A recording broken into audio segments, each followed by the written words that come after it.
William Hobson area. What? Remember? Yeah. Our refund came earlier, and I just need to sign a check really fast and Okay. charge it. No, not now.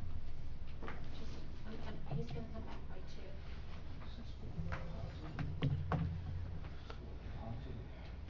A refund, but he opened up his account on July 25th and we charged him basically the full monthly rate. So he didn't say anything, I caught it. So I asked him to please come back. Told him that, health-wise, he should just call. Basically like me. He goes, yeah, I've had to do that. I don't want to say. I'm working for myself too. I'm ready to sign.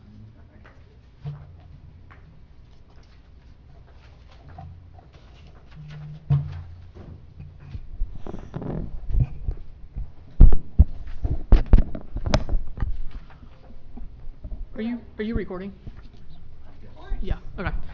All right, so I'm going to open the September 29th, 2025 Selection Committee meeting for the request for proposals for public-private partnerships P3 water plant upgrades RFP number 2025-02. My name is Amity Barnard. I'm the town's attorney. I'm here just to be present at the meeting and give you a couple of introductory remarks as you sit in your capacities as a selection committee. So just so the record is clear, Osneal Leone, David Stambaugh, and Darian Scott are the selection committee members who have been convened by the town to sit on this selection committee. I'm going to give you each a copy of what's called a Public-Private Partnership P3 Water Plant Upgrades RFP Evaluation Sheet. I think they're either on the dais, but I'll get them to you. It's basically a table. Yes, you all have them right in front of you. So just a couple of introductory notes since you all have those. Your task here today as a selection committee for this RFP, I believe the clerk handed you copies of the proposals that were received in response to the RFP that the town put out. So this meeting was noticed properly, and now here you are to review the proposals that were received.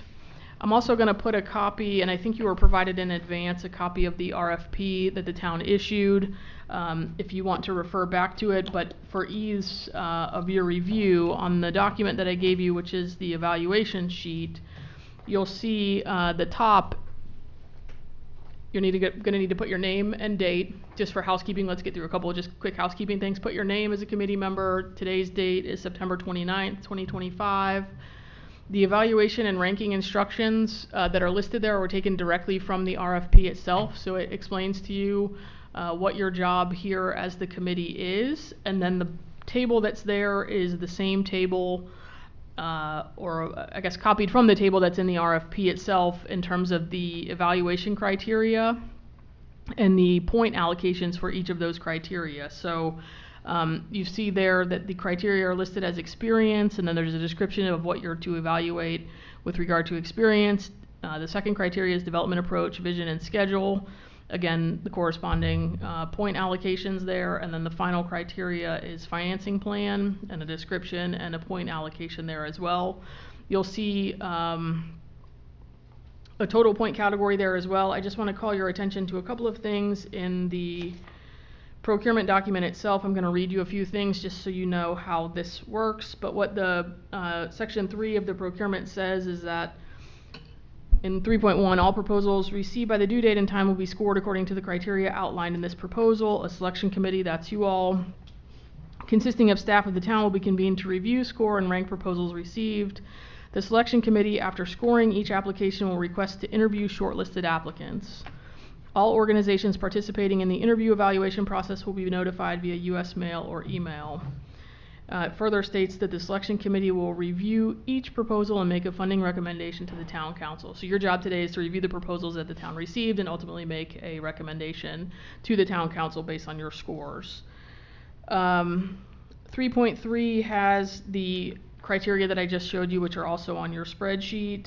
One thing I'll note that the procurement document also says is that the town reserves the right to request an interview with a proposer to determine service capabilities in greater detail and to clarify any unclear areas in their qualifications.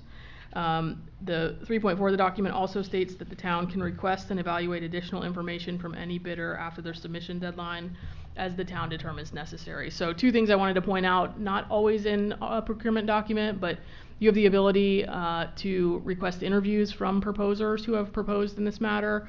And then should there be additional information that you think you need to review and make your decision, you can request that from the proposers as well. So with that, I will turn it to you all to review. And what I'm going to do is I'm going to, when you begin your review, I'm going to collect those sheets from you. I need to reprint this spreadsheet. I noticed an error on here. There's a total point allocation of 20 points. The third column has a mistake, and that's on me, so I'll have the clerk fix it really quick, and we'll reprint them for you. The third financing plan should be a 0 to 10 point spread, so we'll reprint those and bring those back to you. So let me collect those from you. You can begin your review, and just so the record is clear, and the town already had its opening meeting, but it appears from what the clerk sent me or handed me, which is what you all have, that 2 proposals were received, one from Razorback LLC and the other from United Hands for Global Impact. So go ahead and begin reviewing, and again, I'll bring you the selection committee review sheets, corrected copies here in just 2 minutes, okay? Thank you.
You need these too? Okay, that's just need the first.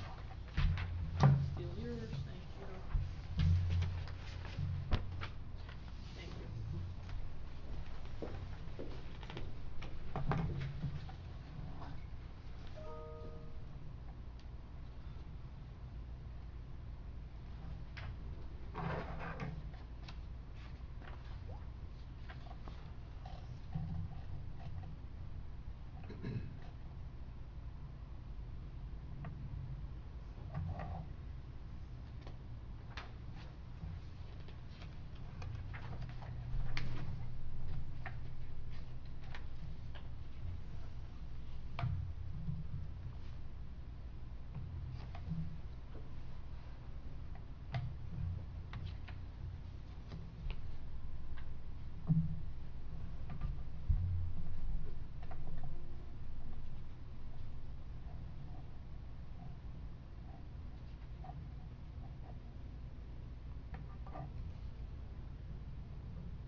And sorry for the interruption, but I've handed you new scoring and ranking sheets with the typo corrected on there so that the point allocation totals.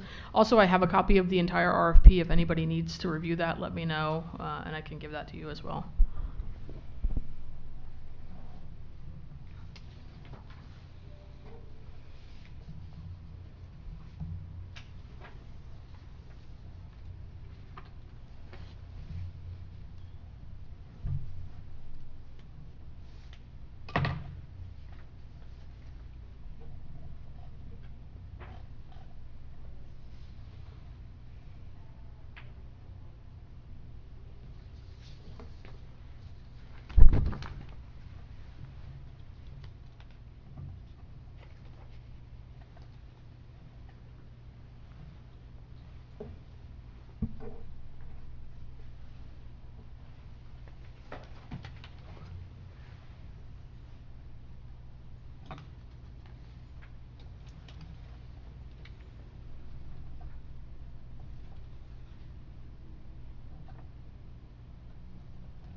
Question meeting. So on the financing plan, it's 0 to 10, Yes. but the score is 0 to 5. How do we? The new determine- sheet that you have, it's 0 to 10. Yeah, but this one, it's the score is 0 to 5. Right, so you can interpolate the same kind of incremental same increases, just incremental. times everything by 2, that's correct. By 2. Okay. Yeah. Got it.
Everybody can remember end of school testing.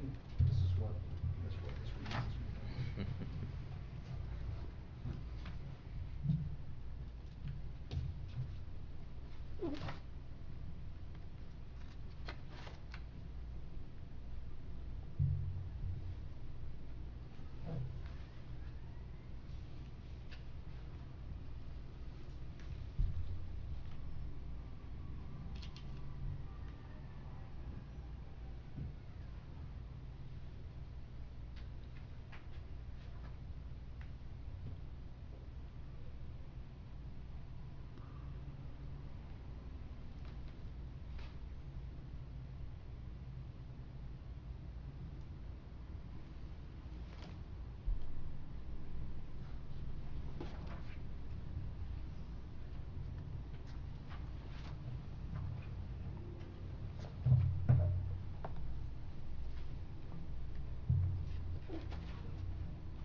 Are all 3 members of the selection committee finished?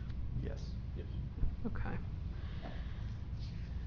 All right, so, and you've all compiled your scores on your respective sheets, is that correct? Yes. And I guess housekeeping, new forms, you all put your names and date on the top of the forms as well? Correct.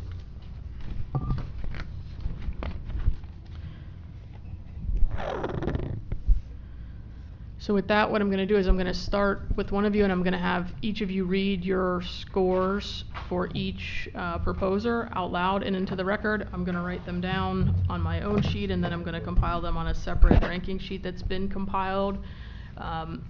Once we've gone through that, I'll explain. I indicated at the beginning that the RFP document allows you to schedule interviews with the proposers to get additional information from them should you need it. So we can go through that after the scoring and ranking, and then what I'm going to do is ask you before you leave, the town's going to collect your scoring and ranking sheets and your proposal documents that you have. We're going to keep them in packets for each of you, and then at the interviews, we'll bring all of that back. You'll reconvene. Typically, the interviews are a closed meeting, so we'll invite both proposers. They'll appear before you at separate times, right? So they'll each have however many minutes the selection committee wants to have for interviews. Those sessions with each individual proposer is closed, so you'll have just the selection committee members and the proposer, one proposer in the room. You'll complete that one interview, then that proposer will leave the room. The second one, usually they're back-to-back is how they're scheduled. The second proposer will then come in for the same amount of time, go through the same exercise for the same process for the selection committee members, and then we'll put a notice and have another open meeting just like we're having today. You'll get to reevaluate your scores and adjust your scores based on the interviews, and or if there's additional information that this committee wants the proposers to provide to bring to the interviews, you can consider that as well. So you may amend your scores at that next open meeting, but let's have the record reflect today's scoring based on the information that you've reviewed. So any questions on that? Just a couple questions. Sure. The decision to go to interview or not, it's completely up to us to do that. We could decide here today to make a recommendation, or we could choose to go to an interview process to further clarify. Is that correct? So I would say that the language in the document itself in 3.1 says the selection committee, after scoring each application, will request to interview shortlisted applicants. Okay. So I think this contemplates a dialogue. I think that it's not discretionary. This contemplates you having the interviews with anybody that you shortlist. Because of the number of proposers that you got, I would expect you've scored and ranked both of them. So typically, if somebody is deemed non-responsive, they're taken out, and it's Right. a more limited set, but that all depends on how many you get. Because you only have 2, and I haven't heard otherwise, I think that the way that the language is written, it mandates that you have an interview so that you can have a discussion and kind of vet what's been put before you. Okay, and then you mentioned that we are able to request additional information for the interview. Correct. So should we hold our comments about why we scored a certain score today and put it in writing to the proposers? That's right. What I would ask you to do today is just read me the scores based on the information you have, and then, as I said, you'll adjust those scores should you feel that that's necessary after the interview and after any additional information you request. So the one thing I will ask is, if you do request additional information, we're going to, as the procurement document says, we'll send notice via mail or email to each proposer. We will ask the same information of both. I would also ask if it's the committee's desire to ask specific questions at an interview, that we ask the same questions at both interviews, right? So that it's all controlled and the same information is being heard by both proposer. So I think that's the most equitable way to do it, and to make sure that you're getting the same information from both so you can evaluate that additional information that you're given. Any other questions? That's all, thank you. Okay.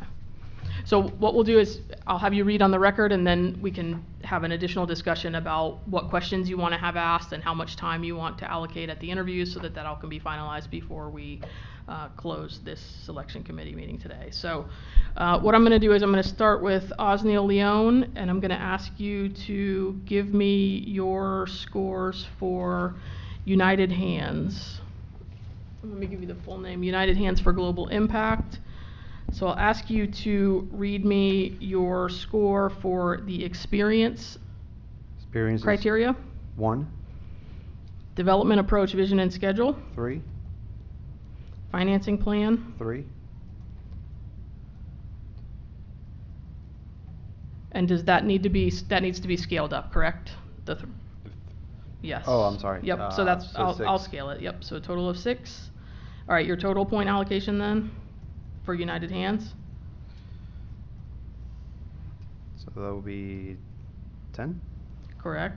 Razorback LLC, experience, 5, development approach, vision and schedule, 5, financing plan, 8, for a total of, 18, and just, I'm gonna read these back to you just so, double check what I read back to you and make sure that it's correct. So for United Hands, Osneal, you have experience 1, development approach, vision and schedule 3, yes, financing plan 6, yes, total points 10. yes, Razorback LLC, experience 5. Development approach, vision and schedule 5. Financing plan 8, total of 18. Are those both correct? correct. Thank you. David Stambaugh, for United Hands, experience, 2, development approach, vision and schedule, 2, financing plan, 6, total points, 10. Razorback LLC, experience, 4, development approach, vision and schedule, 4, financing plan, 8. total, That would be 14? No, 16. 16, Sorry. okay. All right, I'm gonna do the same thing and read those back to you. So for United Hands, experience 2, development approach, vision and schedule 2, financing plan 6, total 10, is that correct? That is correct. Razorback LLC, experience 4, development approach, vision and schedule 4, financing plan 8, for a total of 16. That is correct. Thank you. Darian Scott, I'll do the same thing for you. For United Hands, experience, 3, development approach, vision and schedule, 4, financing plan, 7, for a total of 14, Razorback LLC, experience, 5, development approach, vision and schedule, 4, financing plan, 8, for a total of. 17. All right, I'm gonna read them back to you and ask you if I have them correct. So for United Hands, you have experience 3, development approach, vision and schedule 4, financing plan 7, for a total of 14. Correct. For Razorback LLC, you have experience 5, development approach, vision and schedule 4, and financing plan 8, for a total of 17. Is that correct? Correct. Okay.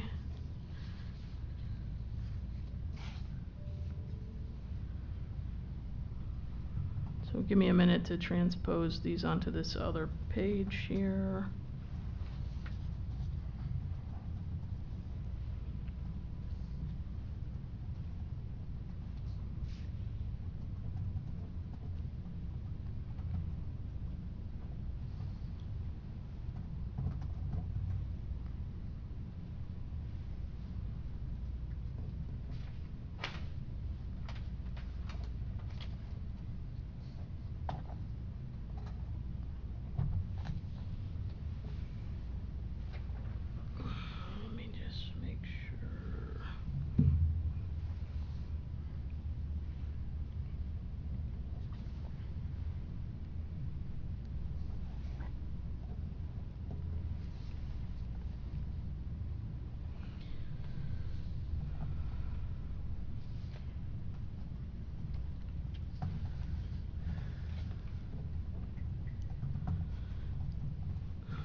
So.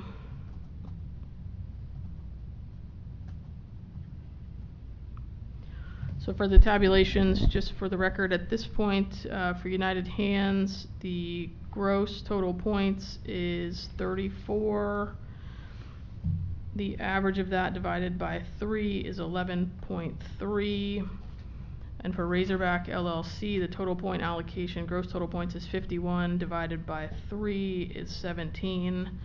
So your rankings would equate to the highest score, final average score of 17 being ranked 1, that's Razorback LLC. And the rank 2 proposer is United Hands, again, based on the information that you've reviewed as of today. So with that, let's talk about the interview process and what the selection committee would like in terms of length. Let's start with the easy part, which is length of interview, how much time you would like to hear from each proposer, and then questions if you want specific questions discussed or specific information brought back to you at that interview. So what does the committee think in terms of length? Just to get us started, somewhere less than an hour. I would think 15 minutes is too short, and I've seen them that short, so I don't know. Any feedback from you guys? Just the start. Probably at least 15 minutes of Q&A after the presentations. That's about right. So do you want to go with a 30-minute presentation, 15 Q&A? Just a stab at it. I'm just throwing something out 30 there. minutes total. Yep, I'm in agreement. One thing I guess I would advise, based on the way that the language is written in the document, I would set a total amount of time. I wouldn't prescribe the distinction between a presentation per se. I think this is the task of the committee to interview the proposer rather than have the proposer make an additional presentation to you. So I would advise that you are the dictator of what you want to hear from them. So instead of just giving an open 15 minutes for presentation, I would just set the maximum time, and then you can set what documents or what additional questions you want to bring to that meeting so that you can have them address the specific questions that you want to ask of them at that interview. So You can do it the other way around, but I would just caution you that you may not get, if you have particular things that you want to hear, you may not get that if you just open it up for a certain amount of time. And I don't know that you need to be that specific. And just, you're referring to it as an interview. So it's Correct. going to be, it doesn't sound like it's going to be an upfront presentation, a PowerPoint or whatever, and then followed up by a series of questions. It's going to be, answer this question, we dialogue, move on to the next question, we dialogue, and get through the questions that way. Yeah, and just by way of example, and this is certainly not set in stone, but I think the idea typically when there's an oral presentation or an interview is that you ask specific questions about what you want to hear additional information on as it relates to what each proposer has proposed. So if there's something that you saw in there but you didn't understand and you want to ask questions to have them explain further what they meant by X, Y, or Z, that's the time to have that done. I do think your recommendation on no more than an hour is good. So if you want to set, you don't have to use the entire hour. If you set it at an hour each, then that hour would be blocked off. It does leave a lull if there is let's say you only need 45 minutes and you'll have to sit here for 15 minutes until the next one, but I'll defer to you on that, but I would certainly not go any more than an hour. Would it be okay to go through the list of questions first? Because what I wouldn't want to do is come up with, and we wouldn't, 100 questions and we gave a total of an hour. You know, you'd have less than Yeah, we can do them part and parcel now. And if there's not specific questions that you have, I just wanted to make sure that that was out there, because I do think if you're going to ask pointed questions, it's important to ask each proposer the same questions. Absolutely. So that's why I think we need to get on this record at least the types of questions that you're going to be asking, and we will communicate. We have to communicate with them by mail, so we can certainly send a list of the exact questions to both. If you don't want to do that here today and you want to each send me independently questions, we can do it that way. But both proposers will be asked the same pre-written questions. Understood. If there's additional commentary that happens in each interview, that's obviously Yeah, of going course. to happen. There'll be different discussion. But if there are specific questions that you would like each to address, now is the time to put those forward. But we're still going to follow those up in writing. Correct. To them. Yeah. Correct.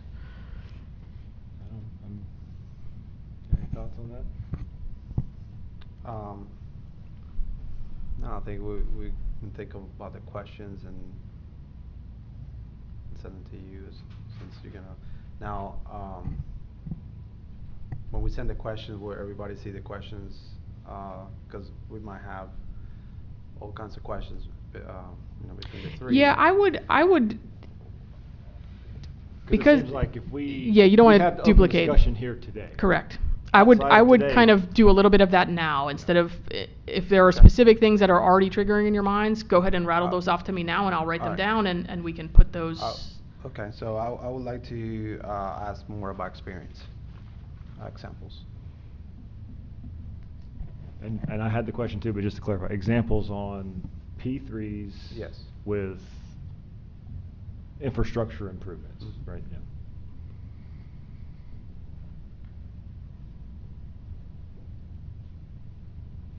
All right, so provide experience examples on P3s with infrastructure improvements. Yes.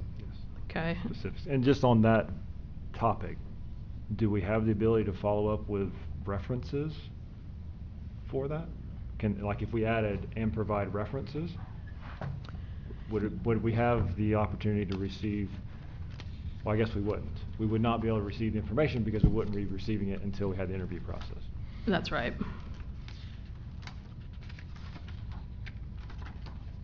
Okay. Any other specific questions? Do you have anything else,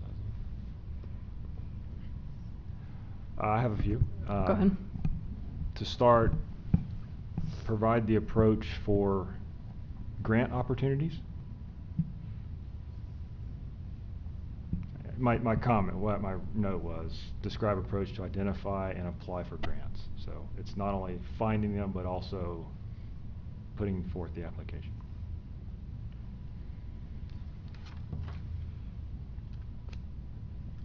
All right, so I have provide approach for grant opportunities, including application process for any available grants. Is that correct? That's correct, yes. I'm looking for information also, a little further dive into the teams. In one particular instance, I believe it was referenced to, basically we're going to find them later. That doesn't do it for me. I'm looking for a little bit more knowledge today to help with my evaluation. So more information on project team members? On project team members, yes. For the gamut of the team, and obviously we're talking about the higher level, but not only the financial team, also the construction or the design build team. A little more information about that.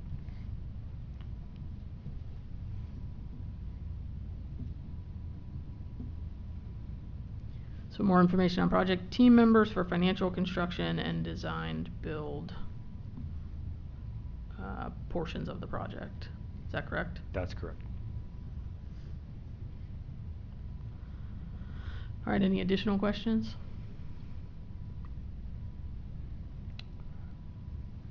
No, that's it.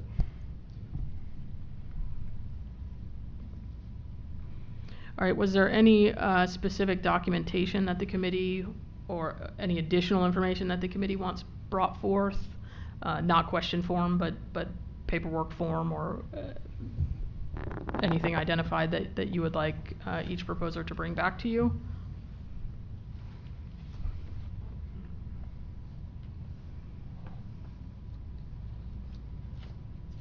There doesn't have to be. I just noted at the beginning that the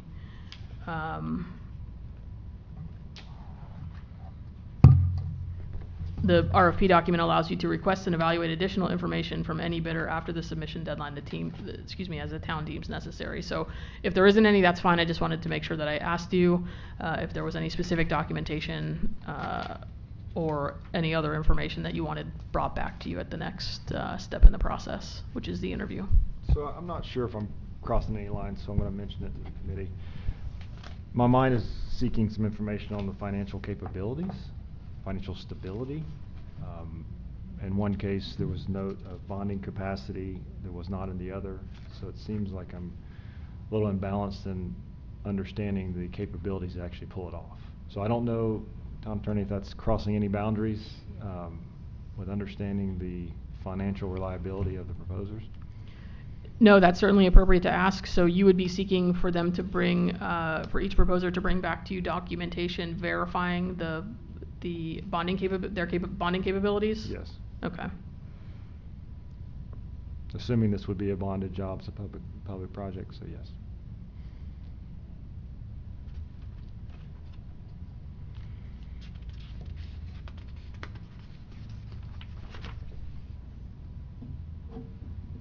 Okay, anything else?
Okay, yeah, let me throw another question.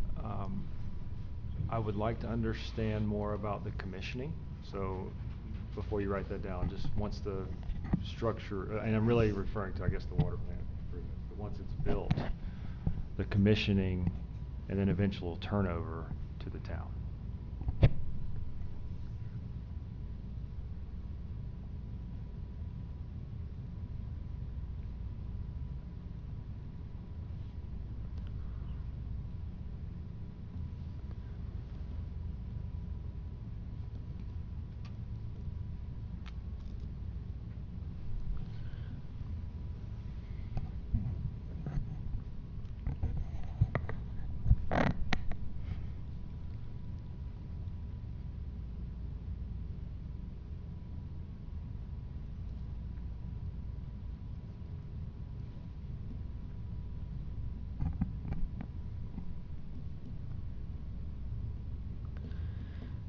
All right, so based on what you've said, that seems to take the form of a question that we'll include in the notice that goes out to both proposers. But what I wrote down, and tell me if I need to amend this at all, but what I wrote down is explain more about the commissioning of the water plant improvements proposed and the process for turning those improvements over to the town on project completion. That is correct. Thank you. So I'll add that as question number 4.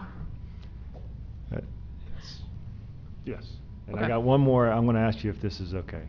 Are we allowed to ask a question that encourages them to present how to make this a successful project? Meaning, like, what do you need from the town to make this a successful project?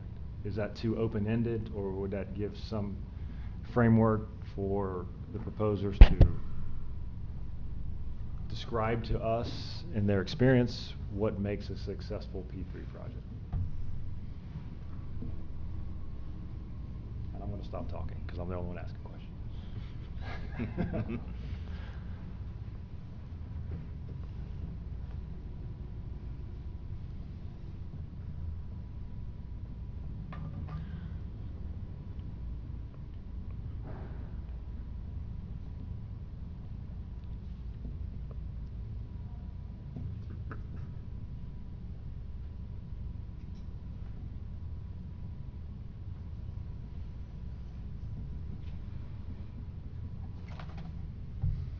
All right, so what I wrote down, Mr. Stambaugh, based on what you said, is describe what, in your experience, makes a what makes a successful P3 project, and what do you propose specifically to ensure this town project is successful? You nailed it. Thank you. So that will be question number 5, and that will give both proposers an opportunity to expand on that at the interview, at the next interview step in this process. Any other questions or anything else? That's all for me. Thank you. Okay, so, and just so everyone is clear, both the selection committee and everybody else who is here, but these 5 questions and then 1 request for additional documentation, those will be sent out in writing to both proposers. So the selection committee understands that in no way limits the dialogue that happens in the interview itself. That just makes sure that both the questions that you've identified, or all the questions that you've identified here today, are asked of both proposers so that you have similar information from both proposers. But obviously, the interviews are going to necessitate kind of a back and forth dialogue with each proposer. So these questions don't limit that in any way. It just makes sure that specific questions that you have are addressed by both prior to the next step. So now that you all have determined that 5 questions and 1 additional piece of documentation is required, where are you landing on length of time 45 for each minutes, interview? I'm guessing. How many questions did we end up with? You have a total of 5 questions. Just because my brain works in simple 15-minute, I'd say an hour. Oh, okay. Yeah. And we may end up sitting here Gotcha. if we finish early, but I think this is a big deal, and I would like to afford at least an hour for them Okay. to sell it. Okay, so everyone is in agreement with the Yes, 1 hour? agreement, yep. All right. So what I would ask, just so we ensure all of the formalities, what I would ask is that there be a motion to move forward with the questions and documentation that I have read back based on your feedback, and also to approve the 1 hour interview for each proposer. So if one of you could make a motion to move forward with the 5 questions and 1 additional document request, as well as the 1 hour timeline, and then I'll need a second and a vote from you so that you're all in agreement and the record reflects that accurately. I'll make the motion to move forward with the questions as you described, and to have the 1 hour time frame. Is there a second? Second. And that was Mr. Leone, is that right? Yes. All in favor? Aye. Any opposed? All right, so with that, town staff will do as you've directed, and we will prepare a letter that goes out to both proposers with what I read back verbatim to you. Town staff will coordinate in terms of scheduling the next step. It'll likely be on the same day, so they'll email you separately. But normally they're back-to-back just for efficiency, and then there will typically also be the third piece of that component will be after you hear the 2 interviews, so you'll go back into the Sunshine, have the next step of the formal Sunshine meeting, the part 2 of essentially this meeting, and conclude your review and ranking at that time. Okay, is that clear? Any questions on that? Nope, that's clear. Thank you. Okay.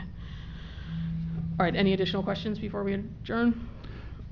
Madam Attorney, if I may, since we have proposers here and can you go over the cone of silence? Yes, and I'm going to ask the committee members to, as I previously asked, to leave both your individual scoring sheets as well as your proposals that you received. Put your scoring sheets, if you could, on top of those 2, the town, and leave them there, and I'm going to collect them. But you certainly are within the cone of silence, the selection committee. So what that means is 2 things. Nobody should reach out to you. None of the proposers should be trying to contact you. You should certainly not be talking to any proposers. Because you are on a formally convened committee now, and you have been, you are not to communicate with each other either outside of an open meeting like this meeting, which is in the Sunshine. So do not speak to each other. You can call me as the town attorney, but I would advise that you don't speak to anyone else about this, and then obviously only speak to each other when you come back to the next Sunshine meeting. So no outside communications and no communications with each other is always the safest bet. And you can call me with any questions, but I'll pick up all of your documentation there. And with that, we can adjourn this selection committee meeting at 2:20. Okay, thank you. Thank you. Thank you.